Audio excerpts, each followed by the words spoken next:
Pessoal, hoje na nossa aula de História e Geografia, páginas 119 e 120, nós vamos estar estudando diferentes formas de contar o tempo, tudo bem? Então, antes de nós começarmos com a apostila, quero ter uma conversa de como o homem contava o tempo lá atrás, lá no passado. No início, né, o homem contava o tempo, né? No início, né, ele contava o tempo observando a natureza. Sim, observando a natureza, o sol, a lua. E aí, foi passando o tempo, o homem inventou alguns dispositivos, né, para medir. Se vocês observarem, né, como vocês estão vendo na imagem, na primeira imagem, nós temos um relógio d'água. Sim, esse relógio d'água foi uma das primeiras invenções para estar medindo o tempo. Ele lembra a ampulheta, né? No caso, ele tem dois, como vocês estão vendo aí, dois potinhos, né? Num era colocado a água e a água ia caindo para o outro e assim desmarcava o tempo que essa água passava de um pote para o outro, né? E o nome desse relógio de água é clepsidra.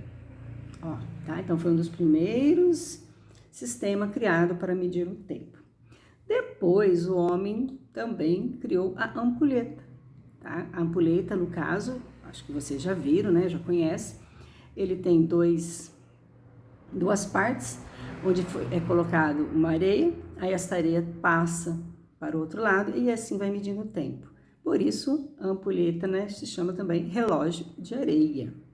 E depois desse círculo que vocês estão observando, é o relógio de sol, que consiste a sombra, né, na posição da sombra, conforme o sol vai batendo, né, no objeto, que vai refletindo a sombra, que se vai marcando as horas, tudo bem? Então, esses daí são alguns os instrumentos usados bem no passado. Então, agora nós vamos conversar na apostila sobre o calendário indígena. Então, pessoal, como vocês podem observar aí na apostila na página 119, o título é Diferentes Formas de Contar o Tempo, né? Então, o texto fala assim: no Brasil, diversas populações indígenas criam calendários próprios. Muitos deles combinam semanas e meses com elementos da natureza. E o que eu queria dizer para vocês sabiam que no Brasil existem mais de 250 povos indígenas? Isso dá uma cerca de 850 mil pessoas, hein, que vivem em tribos indígenas. Que vivem aonde? No nosso território, né? No nosso não, que é dele também, né? No território brasileiro.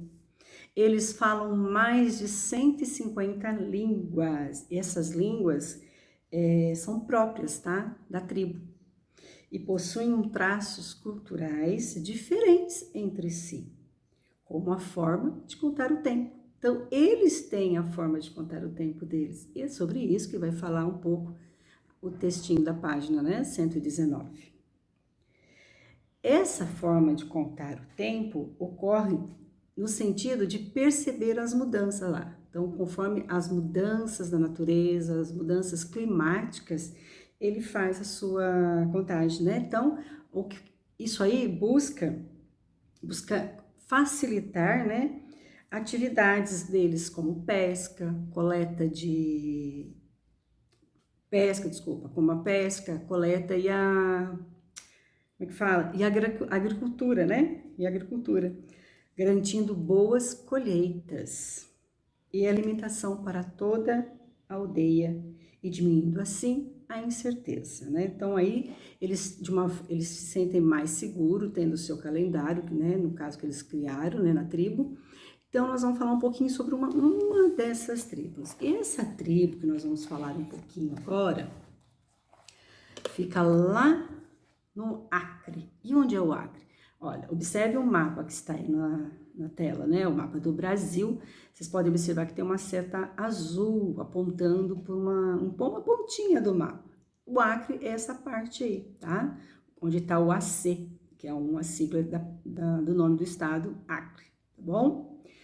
Então, quem é o povo que vive nessa tribo? que criou este calendário que vocês estão vendo aí, o calendário Runicui. Calendário Runicuia. Eu acho que Cuia, né? Então, o que acontece? Vamos lá? O calendário deles, né, por exemplo, foi elaborado pelos indígenas, sim, do povo Kaxinawá, que vive no estado do Acre, como eu falei para vocês, que eu já mostrei no mapa. Apesar de apresentar a organização do ano em meses, as figuras destacam a ligação desse povo com elementos da natureza, a floresta, as águas dos rios e os animais. Assim, março é reconhecido como o mês da goiaba madura. Então, para eles, quando já chega o mês de março, eles já sabem que tem goiaba madura. Agosto é o mês dos filhotes de tatu. E assim por diante. Se vocês observarem a figura, né, do calendário, vocês vão observar que na parte verde, né, na parte mais central, está escrito os nomes dos meses, tá? E vocês também vão observar, olhando o encontro das cabecinhas, né, da cobra, vocês vão ver que tem uma figura também. Isso aí, para eles, é o que acontece o ano todo. O que acontece o ano todo? Os rituais, né? Então, os rituais para eles não tem época, acontece o ano todo. Aí depois começa, aí você vai, tem uma árvore, né?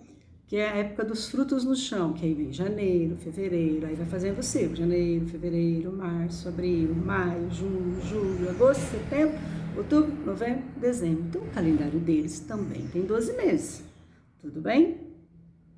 Aí vocês vão observando todos os desenhos, vocês vão ver que tem aí o filhote, né? Tem uma capivara no mês de fevereiro, que é para eles, nesta época, as capivaras vai ter filhotes, né? E eles caçam, né? Eles precisam, né, saber a época que eles podem estar caçando. Imagina eles caçarem na época errada e acabar caçando uma capivara que vai, no caso, vai ter filhotes, né? Então, se ele matar uma capivara que vai ter filhotes, vai ser uma capivara a menos, né? Se a capivara for ter um filhotinho, vai ser um filhotinho a menos. Então, para eles terem esse controle da natureza. Olha que legal.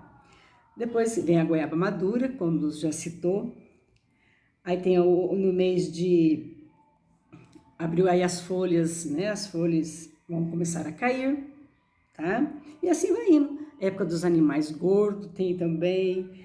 Lá onde está o peixinho, que é a piracema, né? O que é a piracema? Então, ele já sabe que também não pode pescar nessa época. Por quê? A mesma coisa das capivaras. A piracema é quando os peixinhos vão subir a correnteza, porque está na época da desova, né? Então, eles vão ter peixinhos. E aí, se eles começarem a pescar aqueles peixes, vai faltar peixe no futuro.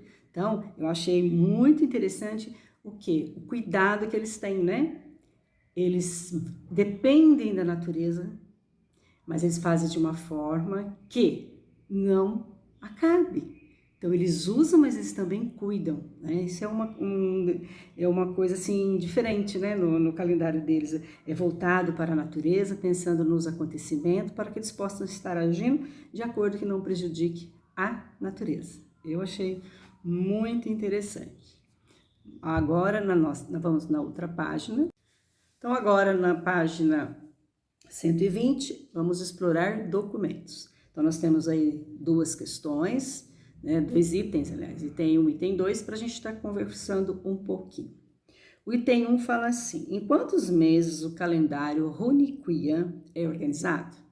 Então, como a gente conversou anteriormente, ele é organizado igual o nosso, né? Ele é organizado em 12 meses, tanto é que já está até completado, se vocês observarem aí na folha. Então, vocês podem estar escrevendo em 12 meses. Aí na pergunta 2, responda: o que você percebe de semelhante entre o calendário indígena e o calendário que utilizamos? Então, ele quer saber o que tem de semelhança. Até a tia Marita já marcou aí, vocês também podem estar marcando. A semelhança é que os dois apresentam os meses do ano, né? Os dois têm lá janeiro, fevereiro, março, abril, maio, junho, julho, agosto, setembro, outubro, novembro e dezembro, que são os meses. Então, isso a gente encontra nos dois calendários. O que você identifica de diferente? O que tem de diferente entre os dois calendários? Olha, uma das diferenças, né, que o nosso calendário, o que é o nosso calendário? Não tem, né? O nosso calendário, ele não é organizado, né, de acordo com os meses, né, no caso, como vocês estão vendo aí, né, o indígena, ele organiza de acordo com a natureza, né, e o nosso não, né, o nosso tá lá, dia 1, dia 2, dia 3, e vai acontecendo, não é verdade? Agora eles, né, voltando no cuidado que eles têm com a natureza, eles agem de acordo com o calendário indígena deles, que está totalmente relacionado aos acontecimentos da natureza. Então, essa é uma diferença, né, que pode ser, que está identificada. Então, a tia Maria Rita puxou uma setinha aí da letra B, que eu não tinha espaço, e o que eu coloquei, tá? A letra C, aí é uma resposta pessoal. O que você achou mais interessante no calendário Unicuian? O que você achou interessante? Aí você escreve, eu achei interessante. Eu, Maria Rita, eu achei interessante esse cuidado. Voltando de novo, é o cuidado que eles têm com a natureza, né? De caçar, pescar lá, sempre pensando na natureza, não é verdade? E agora, pessoal, vou deixar uma atividade para vocês estarem fazendo um registro sobre isso que nós conversamos, tá bom? Bom, na página 122 e 123, na página 122, o item 4, tá bom? Vocês vão pintar os quadrinhos de acordo com a legenda. Então, vocês têm aí uma legenda que é azul, vocês vão usar o azul ou o vermelho. O azul, você vai pintar de azul aquilo que pode ser medido com o relógio. O que você pode medir com o relógio? E de vermelho, o que pode ser medido com o calendário. Então, olha aí.